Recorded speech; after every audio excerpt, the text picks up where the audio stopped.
in this corner, standing at 9 foot 6 inches to 11 foot 2 inches, Goliath Anak. In this corner would be standing, not near as tall, one of the strongest men that God ever created is Samson. Now that would be a paid-for-view fight. Woo! I get to thinking thoughts, you know. Now I'm going to just have a good time tonight, and I could do a lot of things, but I am going to cover a tremendous amount of ground. Thank you for coming out. I'm not just going to hit it and you get to turn around and go out the door. You're going to get your full meal deal. You're going to get your money's worth. I enjoy the scripture. I enjoy studying, and there's a lot of things that you get to put together over the years. And so when I was preaching about David and Goliath, and trust me, I've got a lot of notes here, and it's just scriptures. I started at Genesis and went from Genesis to Numbers, Numbers to Deuteronomy, to Joshua, to Judges, to 1 Samuel, through all of 1 Samuel, some of 2 Samuel, 1 Chronicles, Micah, and Amos, chapter 2, verse 9. Covered a lot of ground, and that's not all I could have covered.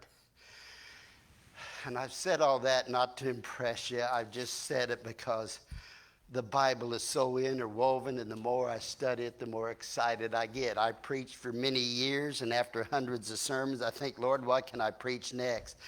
Put me in retirement, and I open the Bible, and I can't go back to the sermons I preach because he just keeps pouring stuff out. So as I'm preaching about David and Goliath, and I think, here comes Goliath, and I realize because he's so big, he's made the challenge. But there's something more about Goliath. He hates Israel. He hates the people. He hates God Jehovah. And so this challenge isn't just because he's a big kid and there's nobody bigger or tougher than me. It goes beyond that. Why does he hate Israel so much? Well, I look at Palestine, and I realize because of the lineage from Abraham, you have the division of the Jews and the Palestinians, and they don't get along. And they still don't get along. Now, I'm going to share stuff. Basically, why did Goliath hate the Jews so much? So I'm going to go all the way back, but I'm going to answer questions that when I first started reading the Bible would pop up, and I would begin to answer. So I'm covering not just why he hates the Jews and God, but it made me look at giants overall. So when I got to Genesis, the very first part of Genesis, and I began to realize that Cain and Abel, last week I would preach or hear a couple of weeks ago about Cain's sin and Abel and him killing his brother. And it says a little later, then she bears a son, and they call his name Seth. And it says there in chapter 4, I think it's around verse 26, and then men begin to call on the name of the Lord. And Seth had a son, Enosh. And a little later along in the lineage, you begin to hear the name Enoch. And Enoch, it says, walked with God. And a little later, another descendant came along, and it was Noah. And it says Noah was righteous in God's eyes, and he walked with God. But we looked at the lineage of Cain, and we know what happens there. And we look at his family and their history, and they didn't follow and worship after God. And the descendants, and it says in chapter 6, and I write these things down or I'd go crazy with it. In chapter 6, verse 4, and it says, and there were giants in those days in the land. So even in the beginning of Genesis, there are giants. And it says, then the sons of God begin to marry the daughters of men. And some say, well, that's fallen angels, and we have intermarriage, and that's where the giants come. And I think that's baloney. Sorry, I'm just being plain talking here. It's those who were sort of religious and godly were starting to intermarry with those who are ungodly. But I don't care how it went when you went from Seth to Enosh, to Enoch, to Noah. By the time Noah comes, God has repented that he has created man. And he finally comes to the point he's going to destroy the whole earth. And so when he does, Noah, a preacher of righteousness, he preached for 120 years and nobody would listen. So when they put him in the ark that day, it was Noah, his wife, his 3 sons, Ham, Shem, and Japheth, and their wives. Everybody else died. Not a giant was left alive. And all of that intermarrying and all those men of renown and mighty men, they perished because they didn't want to follow after God. Now there's nobody but Noah and his family. Now, go to the book of Numbers. And I had to write these scriptures down because I could give you so many. But go to the book of Numbers, chapter, 13. And I'm going to run to a lot of scriptures. So now the flood is over, but all of a sudden, there's some giants again. For whatever reason, here they come back in the heritage of man. In Numbers chapter 13.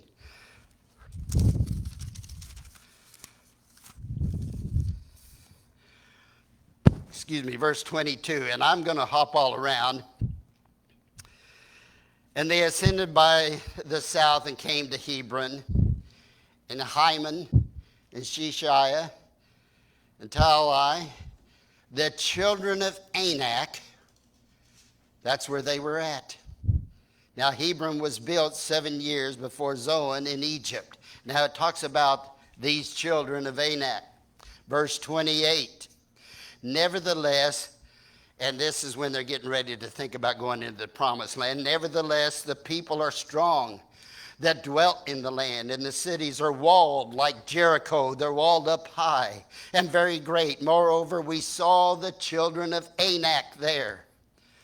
The Amalekites dwelt in the land, and the Hittites and the Jebusites and the Amorites. We know a lot of the Amorites were giant kind of people. We know the Amalekites were big. We know in Amos chapter 2, verse 9, the Ammonites were as tall as cedar trees. There were all sorts of groups of giants and tall people throughout the promised land. We just know that. Not just Anak and his sons, but the Amorites, the Ammonites. There was a lot of them. Some were called the Eman, and we'll see them in a minute. And they were all over the place. Woo! And Moses is rehearsing because we're getting ready to take the promised land. And there's all these giants. Yeah, there's great fruit and the land flows with milk and honey, but there's giants there and there's walled cities. It was amazing when he went in to fight, Joshua went in to fight Jericho, and this is all off the cuff, goes in to fight Jericho, and they're afraid, so they're not allowed to go in the promised land. Remember, they wandered in the wilderness 40 years, and when all the unbelieving died off, then Joshua and Caleb got to lead all those children that were born after that into the promised land. They go in to fight Jericho there, and it said, we were afraid of you. We heard what the Israelites did to Egypt. All those 40 years, those people there in the promised land were afraid because of the Israelites. Even though they were giant, they were afraid of them because what God had done to the Egyptians when they were led out of bondage. And here they were afraid of those giants, and those people were afraid of them all along. Now, anyway, I'm setting it up. There are giants all over the place. Verse 32 and verse 33 there in chapter 13. And they brought up an evil report as they went in to spy the land, searching. The children of Israel did. The land through which ye have gone, ye searched it, and it eats up the inhabitants thereof, and all the people that we saw in it are men of great stature. And there we saw giants, the sons of Anak, who come of giants, and we were in our own sight as grasshoppers. And so we were in their sight. Yeah, his sons, his relatives were giants. You take a cubit of 18 inches, that would put Goliath at 9 foot 6 inches tall. If some go by 21 and 22 inches for the length of a cubit, he would be over 11 feet tall. Well, even on the shorter measurement, as high as I can jump, I couldn't even hardly touch the top of his head because I can't jump up and touch a basketball rim.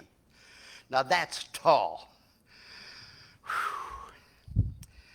Now I'm thinking when I'm reading and when I'm younger, well, where did giants go? We don't have them today. I mean, you see I've met a couple, 3 people in my life that were a little over 7 feet tall. I think the tallest man on record in the Guinness World Book of Records is around 8'2", something like that. I can remember meeting the Corn King when I was a young boy, and he was 7 something. I worked for a guy one time doing a job, and he wasn't quite 7 foot. Dave there in our basketball team at Southwest Baptist University, I think he was 7 feet. That's tall, but I can't imagine 9'6" to 11 feet tall. But there were giants. Now, where did they go? What happened? What about Goliath? Now, you get all this in mind. Now, we're going to run from this. I want you to realize the sons of Anak, which later they're called the Anakim, or of the tribe of Anak, or the clan Anakim. And there's others, the Ammonites, the Amorites, and they're mixed in with people who aren't giants. So they're all over this land. Deuteronomy chapter 1. Told you I'm going to run you around like crazy just to start with. Deuteronomy chapter 1, verse 28. Let's see. And I can read a lot more, but Deuteronomy chapter, 1, verse 21 or 28. Shall we go up? And our brethren have discouraged our hearts, saying the people are greater and taller than we. The cities are great, walled up to heaven. Moreover, we have seen again the sons of the Anakim, or Anak's relatives. And so that's brought out here. Verse down to 30. And then I said unto them, dread them not, neither be afraid of them. Verse 30, the Lord your God who goeth before you, he shall fight for you according to all that he did for you in Egypt before your eyes. He said, don't worry about it. God's with us. God's going to fight for us. I don't care if there's giants in the land. Most people don't realize that Abraham, when he's delivering Lot, had to fight some giants. We don't picture that. Some of those groups were giants. Abraham was fighting them. We know Joshua was going to fight them. Samson was all around the land of giants. We don't hear that. So when we see David and Goliath, he's not the first one to fight. He's not the first one to defeat him. But I never picture that when I read and study the Bible. I don't put a lot of these things together. But here again, it's rehearsed. They're getting ready to go in. He said, don't worry about it. God's going to fight with us. Chapter 2, verse 10 there in Deuteronomy. Verse 9. And the Lord said to me, distress not about the Moabites, nor contend with them in battle, for I will not give thee their land for possession, because I have given it to the children of Lot for possession. The Eman dwelt therein in times past, a great people, great and many, and as tall as the Anakim, or Anak's children. So see, there's another group. Amos, like I said, chapter 2, verse 9, talks about the Ammonites. They were as tall as cedars. So they're all over the place. I'm just wanting you to get this in your mind. Now, here's a part that I studied. My father-in-law, a wonderful man, gifted by God to teach. And he was telling me when I was young and in the ministry, and we begin to talk to these things, I want you to get it, and I know I'm chasing rabbits. It's all going to come together. It's so good.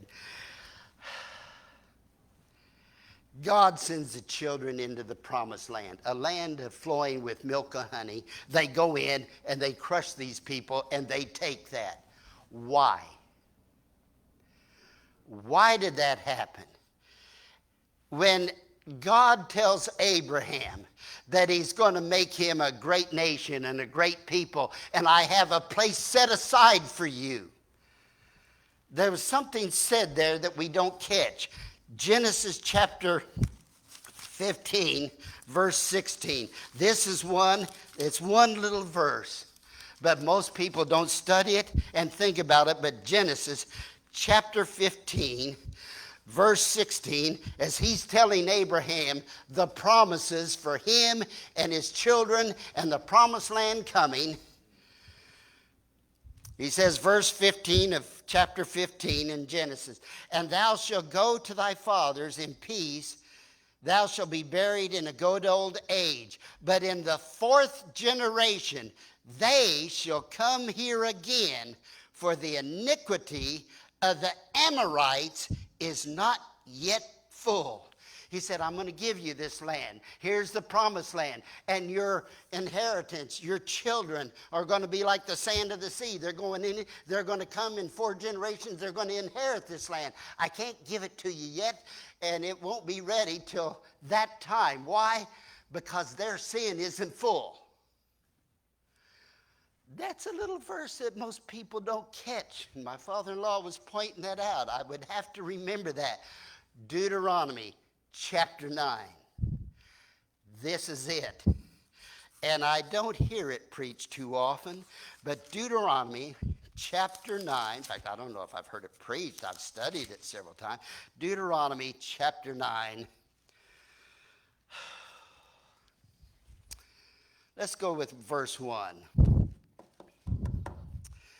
Hear, O Israel, as Moses begins to rehearse in the eyes of the people, thou art to pass over the Jordan this day, to go in to possess nations greater, mightier than thyself, cities great and fortified up to heaven, a people great and tall, the children of the Anakim, whom thou knowest and of whom thou hast heard say, who can stand before the children of Anak, these giants, besides all the other tall people in the land? Understand therefore this day that the Lord thy God is he who shall go over before thee as a consuming fire. He shall destroy them, and he shall bring them down before thy face. So thou shalt drive them out and destroy them quickly, as the Lord hath said unto thee. Listen, speak not thou in thy heart, after the Lord thy God hath cast them out from before thee, saying, for my righteousness the Lord hath brought me in to possess this land. Why did he give him the promised land? For the wickedness of these nations the Lord doth drive them out before thee. Finally, their iniquity, the iniquity of the Amorites that he told Abraham, when that got full, God said, I've had enough. I'm driving them out of the land, and I'm going to give them to you people. And they were driven out because of their sin. They did all sorts of immoral things. They sacrificed their children to idols. They did every kind of wicked thing under imagination. And when God said, I'm done with you, I'm fed up, I'm going to send a people that's not as tall, not as strong, but I'm going to have them follow me, and I'm taking it from you because of their sin and no other reason. And those children of Israel didn't go into the promised land because God gave it to them because they were so good, they were so righteous. He said, don't you ever think that. I drove them out because of their sin. Not for thy righteousness, in verse 5, nor for the uprightness of thy heart dost thou go in to possess the land, but for the wickedness of these nations the Lord thy God drives them out from before thee, that he may perform the word which the Lord swore unto thy fathers, Abraham, Isaac, and Jacob. You don't hear that a lot talked and preached about when the children went in to take the promised land. Understand, therefore, that the Lord thy God giveth thee not this good land to possess for thy righteousness, for thou art a stiff-necked people. I might as well have been looking in the mirror because he was talking to me. But there's a lot of good stuff there. And yeah, there were giants there. Woo, I liked it. Now, go to Joshua. See, I got to run to Joshua. And just hang on. I'm really having a good time. I'm sorry you're not, because I'm just eating this up. Go to Joshua chapter 10. Joshua chapter 10, verse 5. Now, this is during the time that he's going in. Joshua is. I know that Abraham has already been in this area when he rescued Lot. He had to face some of these people, and he whipped them. Now, look at this. Joshua chapter 10, verse 5. Therefore, the 5 kings of the Amorites. And they again were people in Amos 2:9 that was considered as tall as cedar trees. The king of Jerusalem, and I got to study this some more, because when old Abraham went in there, he paid tithe and he wouldn't take anything. He said, no, I don't want people to think it's because I beat him in battle and God has blessed me and given me all this. He said, I don't take anything. He took it to the king of Salem, which was Jerusalem, which was Melchizedek, a priest forever after the order of Melchizedek. But now it's talking about, and the 5 kings of the Amorites, the king of Jerusalem, the king of Hebron, the king of Jarmuth, the king of Lachish, the king of Eglon, gathered themselves together and went up, and they and all their host, and they camped at Gibeon. Now they all gathered together, and a lot of these were pretty big people and giants, okay? Now get this in your mind. Verse 8 right there, chapter 10, verse 8. And the Lord said unto Joshua, fear them not, for I have delivered them into thy hand. Therefore shall not a man of them stand before thee. Okay. Verse 11. And it came to pass that as they began to fight, as they fled before Israel and were going down to Beth-horon, that the Lord cast down great stones from heaven upon Azekah, and they died. They were more who died from hailstones than they whom the children of Israel slew with the sword. And then Joshua said unto the Lord in that day, when the Lord delivered up the Amorites, these are big boys, before the children of Israel, and he said in the sight of Israel, sun, stand thou still. You remember this verse, some of you. Sun, stand still. Moon, stand still. And the sun stood still in verse 13. The moon stood still until the people had avenged themselves upon their enemy. Is it not written in the book of Jasher? So the sun stood still in the midst of heaven and hastened not to go down for a whole day. And he made the day so long that they could spend all day long defeating and killing these kings and the hordes that were with them. And there was no day like that before it or after. The Lord hearkened unto the voice of a man, for the Lord fought for Israel. I read about Samson and David and Goliath, but there was so much going on long before David ever come onto the scene. Joshua prayed and the sun stand still, so they would have a day long enough that they could just keep killing these people. And even at that, they didn't kill as many as God did with the hailstones that fell out of the sky. Woo! Now you begin to wonder where the giants went. Now here's a good one. This one I had to mark. Still there in chapter 10, verses 12. I already didn't know. Chapter 12. Yeah, I just read that, didn't I? About the sun. Yeah. Let's see. Chapter 11, verse 21. And I know I'm just jumping and I'm skipping some, but I'm trying to hit the high points. Chapter 11, verse 21. And here's getting down to where I'm going. And at that time came Joshua and cut off the Anakim from the mountains, from Hebron, Derbe, and Anab, and from all the mountains of Judah, and from all the mountains of Israel. Joshua destroyed them utterly in their cities. There was none of the Anakim left in the land of the children of Israel. Basically, it's saying there's no more giants left in the promised land. Now listen, this is good. Ooh, I like this. Only in Gaza and Gath and Ashdod remained some.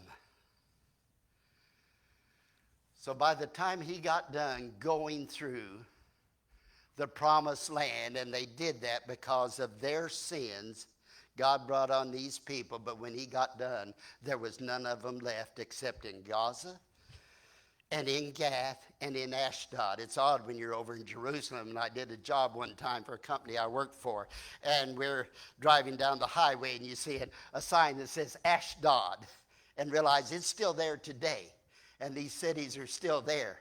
But at that time, the 5 major cities of the Philistines: Ashkelon, Gath, Ashdod, Ekron. Those 5 major cities are there. But when he got done, there's only giants left in 3 of those 5 major cities in all of Palestine: Gaza, Gath, and Ashdod. Where was Goliath from? Gath, one of the 3 cities where there were a few giants left. Now it's starting to come together. No wonder he wasn't very happy. Now here's where I go, and now I pick up on the sermon. That was just an introduction. Hang on, bear with me. I'll try not to put you to sleep. I'm enjoying it, because here I go. All right, then when I look at Goliath and the anger and the animosity, and he realized, yeah, there's been giants, and they're all gone now, except these 3 pockets. So I can see the frustration. Now, the strongest man who ever lived, let's go and look, not in Joshua, let's go on over to Judges. And I'm just going to dance through it. And Judges, we find in chapter 13. There was a couple, they didn't have any children, and God promises them a child. Judges chapter 13, and you know his name. Verse 1, thank you. And the children of Israel did evil again in the sight of the Lord, and the Lord delivered them into the hand of the Philistines 40 years. So he left some, and they were always a thorn, and they always have been. Isn't that amazing?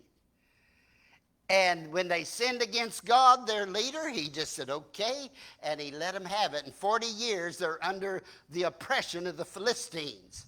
Now, verse 5 of chapter 13, and lo, he talks to this couple that's without a child, and he says, you know, I'm going to let you have a child, Manoah.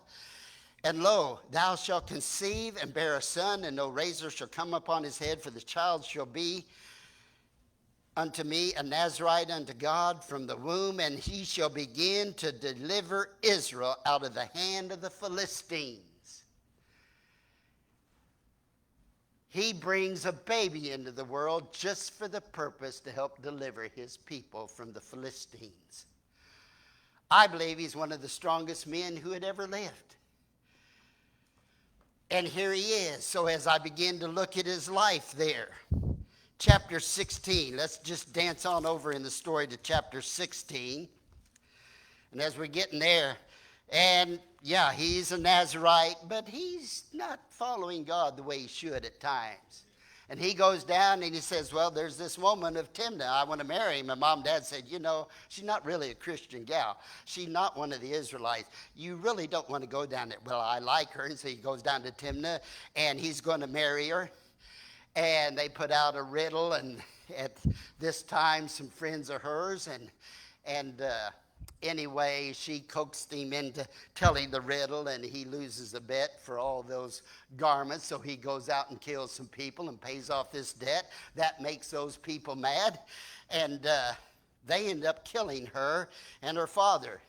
And he goes out, catches some foxes, ties some fire bands, and it runs through their wheat fields and burns them all up. That makes them even more mad, and they're going to take and kill him. And so the Israelites, since they're under the pressure of the Philistines, they're encouraged to capture Samson because nobody can. Not even the giants in that area. And he said, if you promise you won't kill me, I'll let you tie me up. And they tie him up. And then when the Philistine comes and the Israelites are out of the way, he breaks the bands, picks up that jawbone of a mule, and it says he kills over 1,000 people there in verse 15 of chapter 15. Heaps upon heaps with nothing but the jawbone of that old mule. I'd be a giant. I'd be afraid to fight this guy too. He wouldn't throw a rock at you. He might throw a person. You know, this guy is rough. He goes down to Gaza. In chapter 16, verse 1, Samson went to Gaza. One of the 3 cities of the 5 major cities of the Philistines that he left some giants. He goes down, Samson, after Joshua, to Gaza. And there he begins to meet a woman. And he saw a harlot there and went in unto her. And it was told the Gazites, saying, Samson has come here. And it doesn't say the giants all got together and surrounded him. No giant lays a hold of him, but men go after him, but they can't contain him. Woo. Finally, he leaves there. Goes to another town. He meets a young lady. I think her name was Delilah. Some of you know that story. And as the story goes, you know, he reveals the secret of his Nazarite vow. They cut off his head and they take Samson. It's not giants that do it, because they can't. That's my point. But because of this gal, he tells the secret. They capture him. His strength is gone now. They blind him. There at Gaza, and in verse 23. The lords of the Philistines gathered together to offer a great sacrifice to Dagon, this fish god, to rejoice, for they said, our God hath delivered Samson, our enemy, into our hands. It wasn't the giants that beat him. It wasn't the giants that killed him. They had to feel it was their God because nobody could do it. But it was Delilah's trickery that he lost his strength and was blinded, but not giants that lived there. You got my point. And then he goes, and you know the story. He gets put there, and they're all making fun of him there in that verse. What was it, verse 27? Yeah. Now he's there, and he puts his arms around the pillars, and the house was full of men and women, and all the lords of the Philistines of the 5 major cities are there. And there's men and women on the roof, about 3,000 men and women. And while they're making sport, he puts his hands on there. The pillars come down, the temple comes down and falls on Dagon, their idol. These men and women are killed in the town where giants live. Don't you think that would make me a little angry and hate somebody like that? That would kill family members or my ancestors and flatten the place that I called holy and the God that I would worship? That's probably another reason why Goliath wasn't too happy. Now, if this wasn't bad enough, I'm going to leave Samson behind, and we're going to go to 1 Samuel. Now we're finally getting to that book.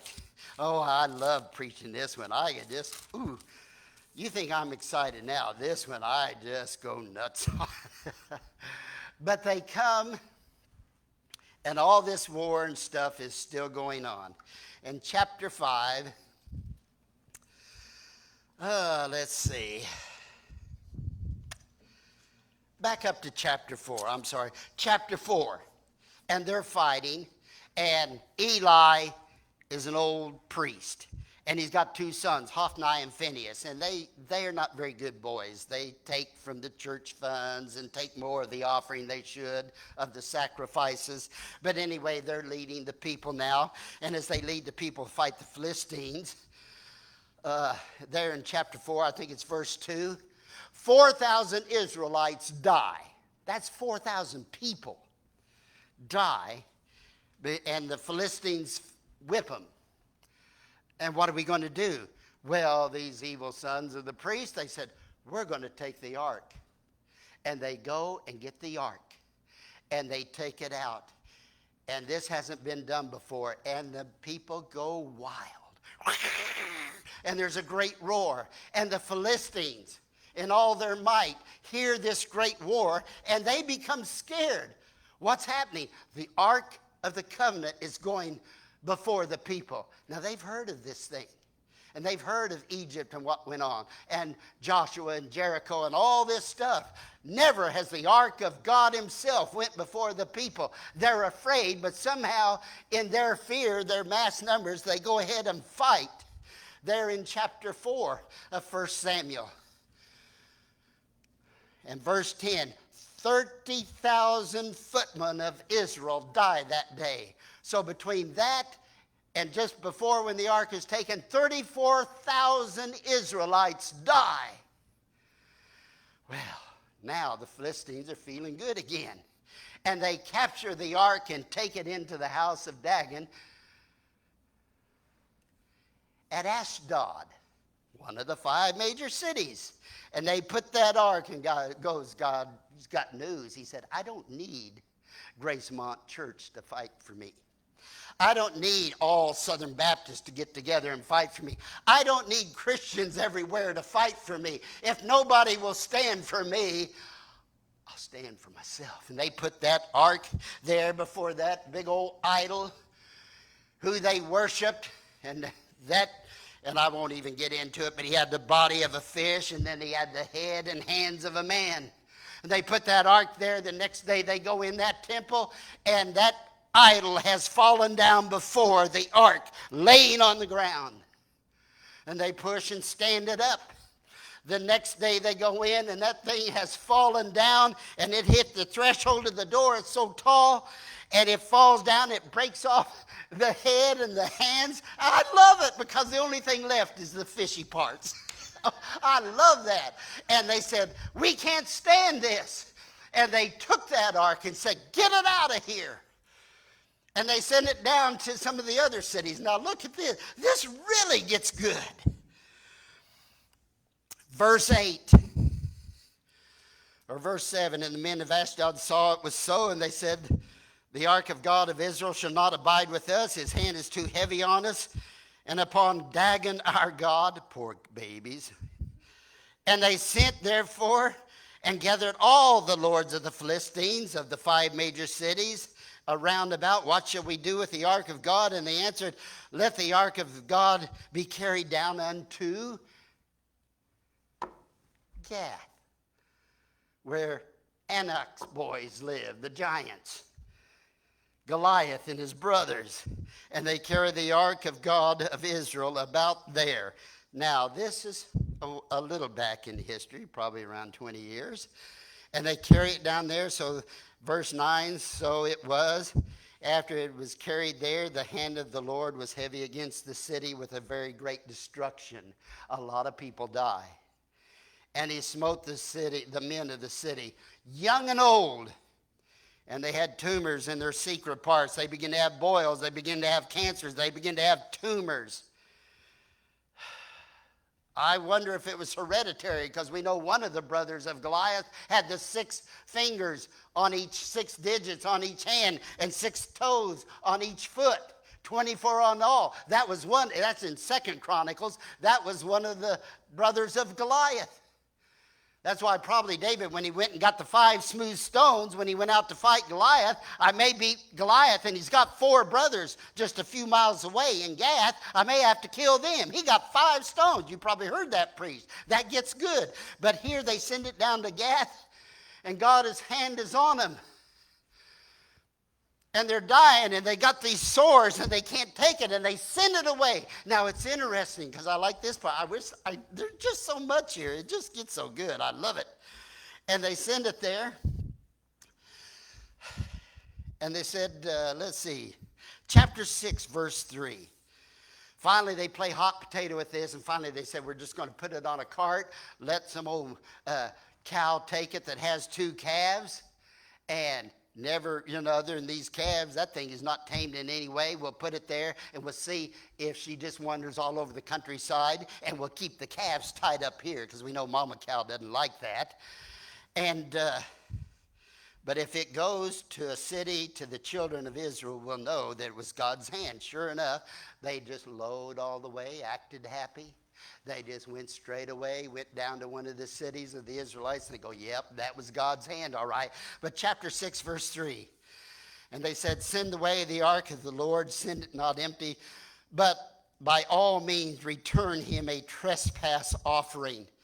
Then shall we be healed and shall know why this hand was removed from us. Now, all I'm saying, and so they made little images of their tumors. They made images of the mice that had afflicted their major cities.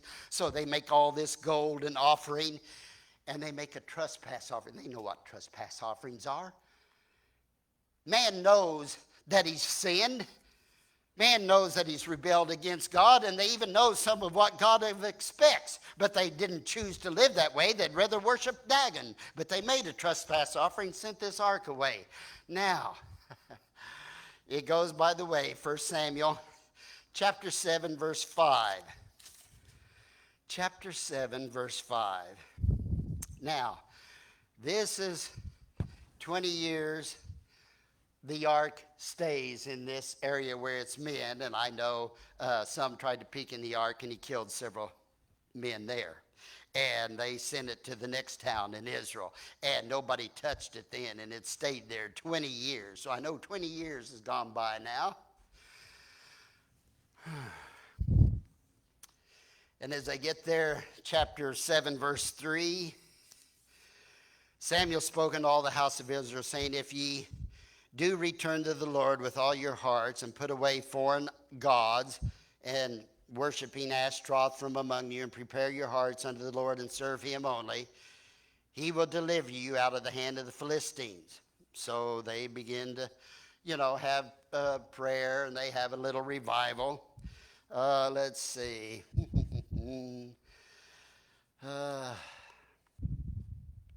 Okay, and they said, yeah, we'll do that. Verse 6. And they fasted on that day and said, we have sinned against the Lord. And Samuel judged the people there at Mizpah. And when the Philistines heard that the children of Israel were gathered together in Mizpah, the lords of the Philistines went up against Israel. And when the children of Israel heard it, they were afraid of the Philistines. And the children of Israel said unto Samuel, cease not to cry unto the Lord our God for us, that he will save us out of the hand of the Philistines. Samuel took a suckling lamb and offered it a burnt offering wholly unto the Lord. And Samuel cried unto the Lord for Israel, and the Lord heard him. And as Samuel was offering up the burnt offering, the Philistines drew near to battle Israel. But the Lord thundered with a great thunder on that day upon the Philistines and routed them, and they were smitten before Israel. And they just chased after him and kept smiting them.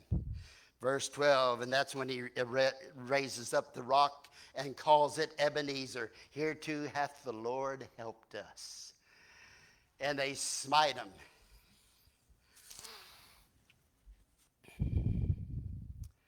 Verse 14. And the end of the verse, and Israel was delivered out of the hands of the Philistine, and there was peace between Israel and the Amorites. Boy, there is so much stuff here. I like it. Now, boy, I have bored you guys to tears all this time. You're getting your money's worth. That's one thing for sure. Chapter 11, verse 8. And I tested this morning. When I looked at chapter 11, verse 8, there's where Saul is numbering some men of Israel, 30,000. And then he numbers some that are from Judah, or 300,000, and some men from Judah. That was 30. So I know at that time, Saul had 330,000 soldiers.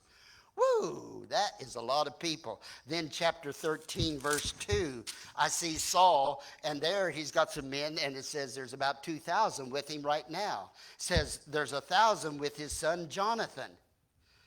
But chapter, let's see, where is it? Chapter 13, verse 5, and I quoted it this morning when you see it. Now, chapter 13, verse 5, and the Philistines gathered themselves together to fight against this probably 330,000. They had 30,000 chariots, 6,000 horsemen, and people as the sand of the sea. There is a vast army. Israel is going to be outnumbered.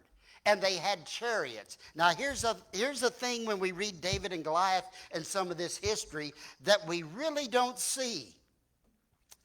Look at verse 19. It doesn't register. I know I'm preaching from the King James Version. I know some of you have the Amplified. I like the New International Version, and I read them. I just stick with this, and so you can stay clear on it. But in chapter 15, verse 19, now there was no blacksmith found throughout all the land of Israel. You don't realize that, but when the sea people came to that area that later would be called Palestine or the Philistines, they knew how to melt iron, and they had steel, they had swords. Goliath had a spear, he had a sword, he had all this. When it says that Saul had a sword and Jonathan had a sword, Well, I don't think anything about it except about everybody else in the army didn't. When David goes out to fight, he says, well, here, take this sword, because most people in there didn't have swords. Why? There's no blacksmith. Why is there no blacksmith? For the Philistines said, because right now they're in control, lest the Hebrews make themselves swords and spears. But all the Israelites went down to the Philistines to sharpen every man his plowshare and his mattock and his axe and his sickle, for they had a file for the sickles and for their mattocks and for their forks and for their axes, and to sharpen their ox goads. So it came to pass on the day of battle that there was neither sword nor spear found in any hand of the people who were with Saul and Jonathan, but Saul and with Jonathan his son they were found. They were the only two men that had real swords. And there was a garrison of Philistines there. You see, we don't realize when they were fighting these battles how lopsided it is, and yet the Philistines can't beat these people because of their God. Not only can I not fight their strongest man, Samson, even when the people aren't there, I can't even stand up against the ark of God. No wonder he hated God. He hated the people. He hated everything about them. Chapter 14. Did I already hit this? Chapter 14, verse 14. Now Jonathan goes out, him and his armor bearer, and there's a garrison of Philistines, and they're chasing him, and he goes up in the crags of this rock, and the two are sort of trapped there, and they turn there in chapter 14. And then verse 15, 14. And there was a slaughter, and Jonathan and his armor bearer was about 20 men, and they killed about 20 men, these two. And within as much as a half acre, which a yoke of oxen might plow in this narrow distance. And all of a sudden there is a great trembling in the host of the field, and among all the people, and the garrisons, and the spoilers, they also trembled. And the earth quaked. So it was a very great trembling. And about this time, there begins to be an earthquake. There's a shaking, there's a quaking. Just Jonathan and his armor bearer. And then a little later, Saul and just the few people that he was with. Verse 20. And Saul and all the people who were with him assembled themselves, and they came to battle. And behold, every man's sword was against his fellow. All of a sudden, there's such a confusion. And the Palestinians begin to turn to one another, and they begin to fight one another. And there was a very great confusion. And moreover, there's some chicken Hebrews, I guess I'd call them that. There were some people of the Hebrews, because they're so afraid of the Philistines, they've sort of made friends, and they're sort of with the Hebrews. But when all this confusion and they start fighting one another, the Hebrews who were with the Philistines before that time, who went up with them to the camp from the country round about, even they also turned to be with Israel, that was with Saul and Jonathan. They turned to begin to fight the Philistines. As the Philistines in their confusion are fighting one another, those that were their allies turned and started fighting them with Saul and Jonathan and the few that was with him. And then it's neat, because the next verse, likewise all the men of Israel who had hidden themselves in Mount Ephraim, that were hiding in the caves and hiding from the Philistines, when they heard the noise, they saw the confusion, and they saw the Philistines fighting another, they came out of hiding, and they started fighting. So the Lord saved Israel that day, and the battle was passed over. Just because this prophet said, okay, you've repented, I'm going to pray for you, and while he's giving the offering, they sneak attack. And then it just went downhill. And then Jonathan and his armor bearer sparks a rally. And that sparks a battle. And the hills shake. And so we see a great defeat. So then, when you get to, let's see, verse 52. This is about it, verse 52. And there was hard fighting against the Philistines all the days of Saul. And when Saul saw any strong man or valiant man, he took them to be with him.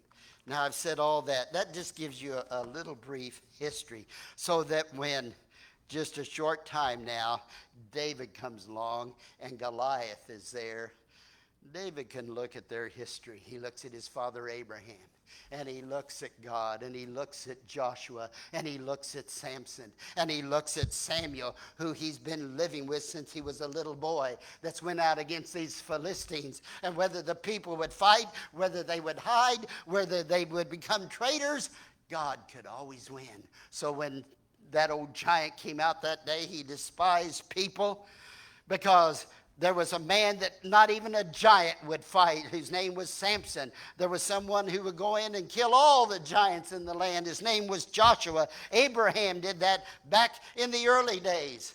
And then this old prophet goes out there and reclaims Gath, his own city, which is a border town there of Israel. No wonder when he came out that day, he hated God, he hated the Israelites. Okay, I'm done. I enjoy it. I get tickled because I get to reading this and realize how much this is interwoven. You got 2 minutes to spare. And no, I won't give an invitation, but I'll let you stand and we'll just have prayer. Thank you for coming tonight. I hope you learned something or got blessed by it anyway. Father, thank you so much. There's so much in your word, time and time again. It amazes me, and even then I just can't cover it. But I hope you've taken this confusion, and I hope you can make it where it will bless and help your people in the days ahead to know that no matter what the battles are, we are victorious in you. And those that we win, it's not by our righteousness, dear Father, just by your blessed hand. Thank you, Jesus. Bless and guide them this week. In your name we pray to the Father. Amen.